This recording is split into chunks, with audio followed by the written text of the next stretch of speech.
Assalamualaikum warahmatullahi wabarakatuh. Selamat pagi, selamat siang, dan selamat petang.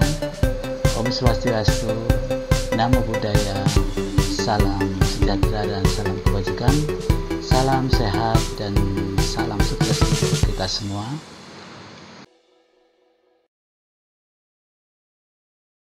Video pembelajaran ke-233, pengantar administrasi. Mata pelajaran konsentrasi keahlian manajemen perkantoran, elemen 2, fase F pengelolaan administrasi umum.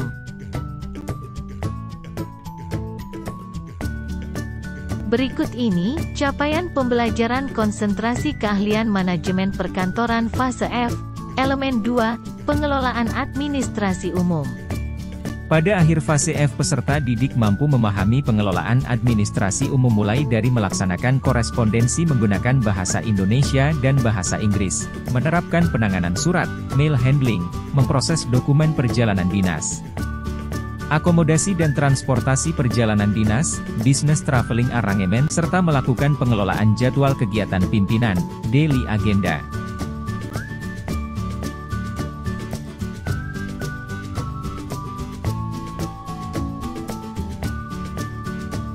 Materi MPLB, elemen 2, fase F, pengelolaan administrasi umum, bagian 1, pengantar administrasi. Pada bagian ini, akan kami jelaskan tentang 1. Pengertian administrasi, 2. Karakteristik administrasi, 3. Unsur-unsur administrasi, 4. Jenis-jenis administrasi, 5. Fungsi dan tujuan administrasi, 6. Personil administrasi, 7. Struktur organisasi.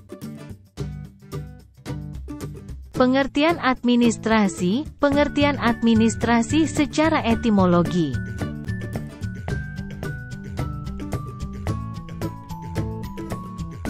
Secara etimologis istilah administrasi berasal dari A. Asal kata dari bahasa Latin, ad dan ministrar. Ad artinya intensif dan ministrar artinya melayani, membantu, atau memenuhi. B. Bahasa Inggris dari kata administration yang bentuk infinitifnya to administer. Dalam Oxford Advanced General Dictionary of Current English, 1974, kata to administer diartikan sebagai to manage yang berarti mengelola, atau to direct yang berarti menggerakkan. C. Dalam bahasa Belanda diistilahkan dengan administratie yang mempunyai pengertian tata usaha. Tata usaha menyangkut suatu kegiatan mengelola informasi. Jadi, secara etimologis administrasi dapat diartikan sebagai kegiatan memberi bantuan dalam mengelola informasi, mengelola manusia, mengelola harta benda ke arah suatu tujuan yang terhimpun dalam organisasi.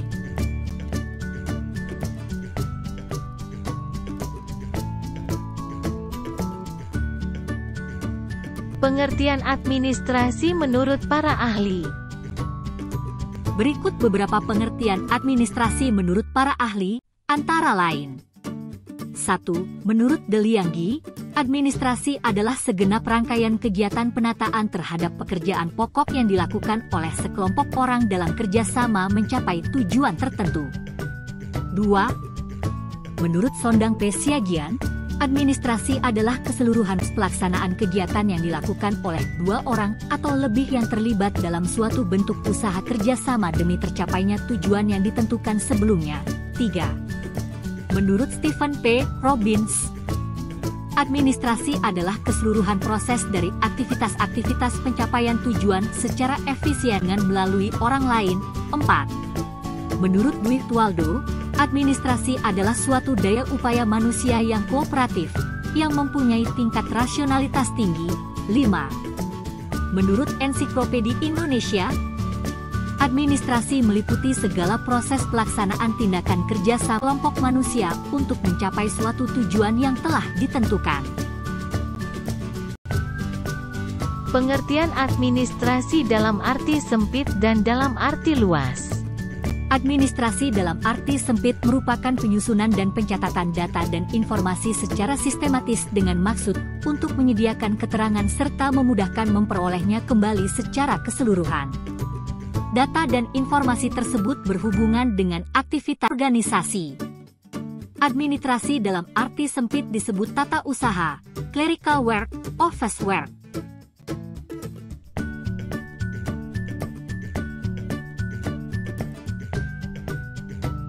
Pengertian administrasi dalam arti luas.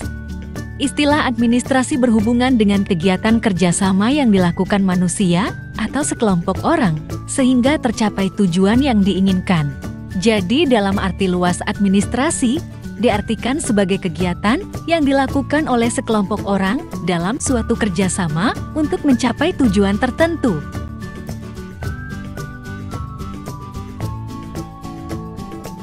Karakteristik administrasi. Karakteristik atau ciri-ciri khusus suatu kegiatan untuk dapat disebut sebagai administrasi adalah: 1. Sekelompok orang. Artinya kegiatan administrasi hanya mungkin terjadi jika dilakukan oleh lebih dari satu orang. 2. Kerjasama. Artinya kegiatan administrasi hanya mungkin terjadi jika dua orang atau lebih bekerja sama. 3. Pembagian tugas. Artinya kegiatan administrasi bukan hanya sekedar kegiatan kerjasama, melainkan kerjasama tersebut harus didasarkan pada pembagian kerja yang jelas. 4. Kegiatan yang runtut. Kegiatan administrasi berlangsung dalam tahapan-tahapan tertentu secara berkesinambungan. 5. Tujuan sesuatu yang diinginkan untuk dicapai melalui kegiatan kerjasama. Sobat Babetono, jika disederhanakan, maka ciri pokok atau syarat suatu kegiatan dapat disebut sebagai administrasi adalah: 1. Adanya sekelompok orang, 2 orang atau lebih. 2. Adanya rangkaian kegiatan kerjasama. 3. Adanya tujuan yang akan dicapai. Unsur-unsur administrasi. Unsur administrasi mengacu pada elemen atau komponen yang membentuk dan mempengaruhi suatu sistem administrasi. Menurut Telianggi, unsur-unsur administrasi antara lain: 1. Organisasi. 2. Manajemen. 3. Komunikasi. 4. Keterangan. 5. Kepegawaian. 6. Keuangan. 7. Perbekalan. 8. Humas.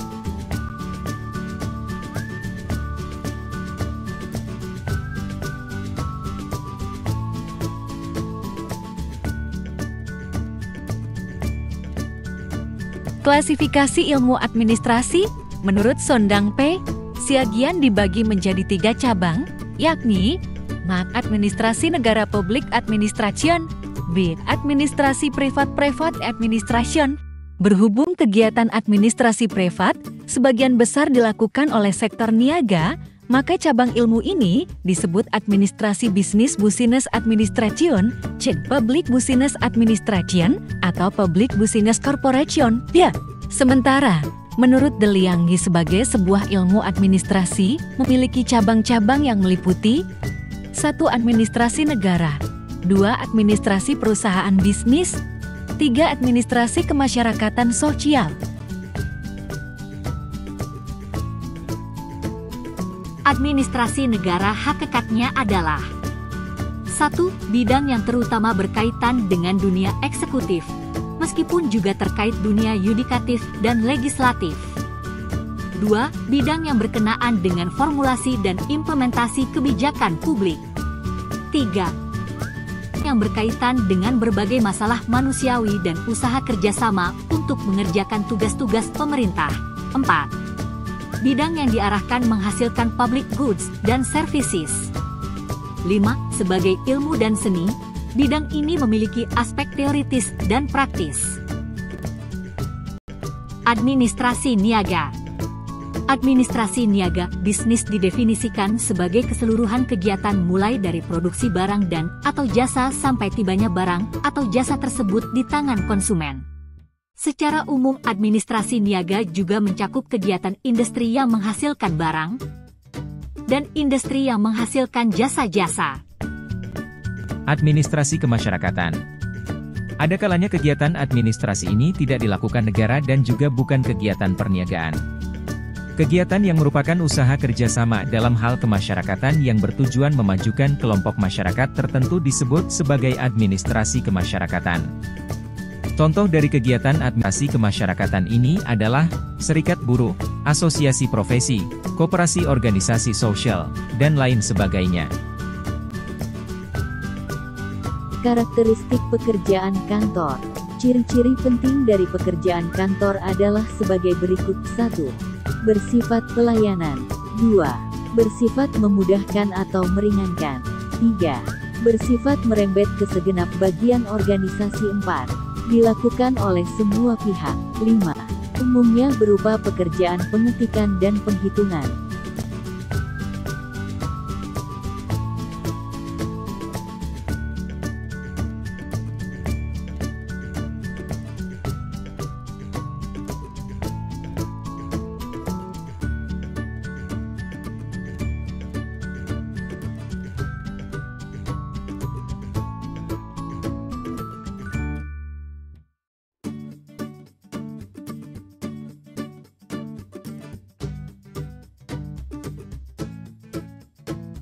Fungsi administrasi. Adapun fungsi administrasi antara lain adalah 1. Planning, perencanaan. 2. Organizing, pengorganisasian. 3. Staffing. 4. Directing, pengarahan atau bimbingan. 5. Coordinating. 6. Reporting. 7. Budgeting. Berikut beberapa tujuan administrasi, antara lain adalah 1. Administrasi bertujuan untuk memonitoring kegiatan atau data yang dimiliki oleh perusahaan atau organisasi. 2. Agar pengelola usaha bisa mengevaluasi suatu kegiatan-kegiatan dalam pengorganisasian perusahaan. 3. Administrasi bertujuan untuk menyusun suatu program pengembangan usaha dan suatu kegiatan pengorganisasian. 4. Administrasi bertujuan untuk mengamankan data atau catatan atau mengamankan suatu kegiatan usaha dan organisasi perusahaan. Personil administrasi dan kantor adalah orang-orang atau karyawan pegawai yang menjalankan atau melayani pekerjaan-pekerjaan dalam suatu organisasi kantor pemerintahan atau swasta untuk mencapai suatu tujuan tertentu dengan mendapat imbalan jasa berupa gaji dan tunjangan. Personel administrasi adalah staf atau pegawai yang bertugas untuk menjalankan tugas-tugas administrasi di organisasi atau perusahaan. Personel kantor meliputi administrator atau petugas pelaksana administrasi, manajer, staf atau pembantu ahli, dan worker atau pegawai pekerja.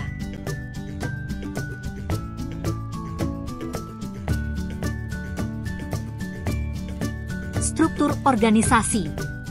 Struktur organisasi adalah suatu kerangka dan tata susunan perwujudan pola tetap hubungan antara tiap bagian, fungsi-fungsi, serta posisi atau orang-orang yang menunjukkan kedudukan, tugas, wewenang, dan tanggung jawab yang berbeda-beda dalam suatu organisasi.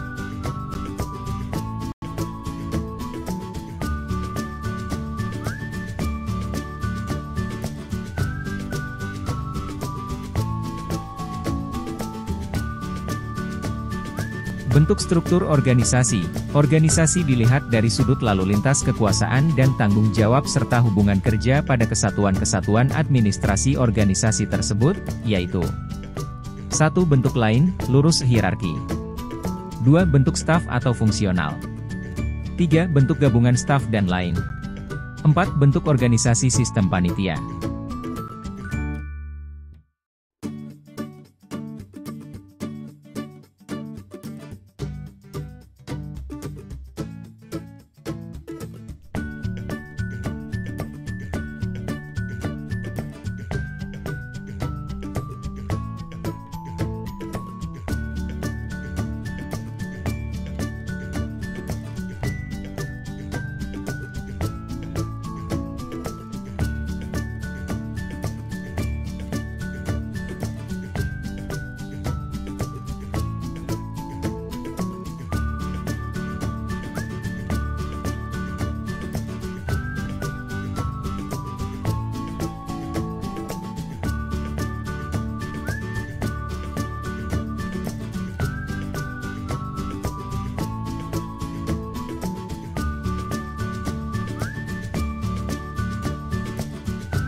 Baiklah, Sobat Babe Tono dan anak-anakku, setelah mempelajari materi ini, Selanjutnya, jawablah pertanyaan-pertanyaan sebagai berikut. 1. Jelaskan pengertian administrasi. 2. Sebutkan karakteristik administrasi. 3. Sebutkan unsur-unsur administrasi. 4. Sebutkan tujuan administrasi. 5. Jelaskan yang dimaksud personil kantor. 6. Sebutkan jenis personil kantor. 7. Jelaskan yang dimaksud dengan struktur organisasi. 8. Sebutkan jenis-jenis struktur organisasi. Selamat mengerjakan. Semoga sukses bersama kita semua. Amin. Ruang kolaborasi dan komunikasi. Pada tugas ini, buatlah beberapa kelompok diskusi yang terdiri atas 4 siswa.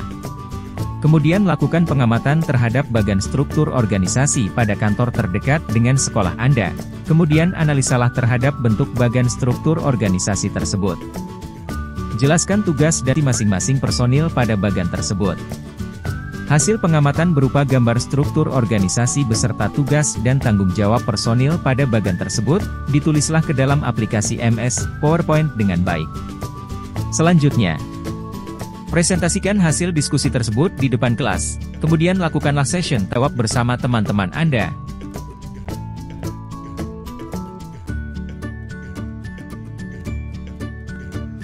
Terima kasih, jangan lupa untuk like, subscribe, dan share.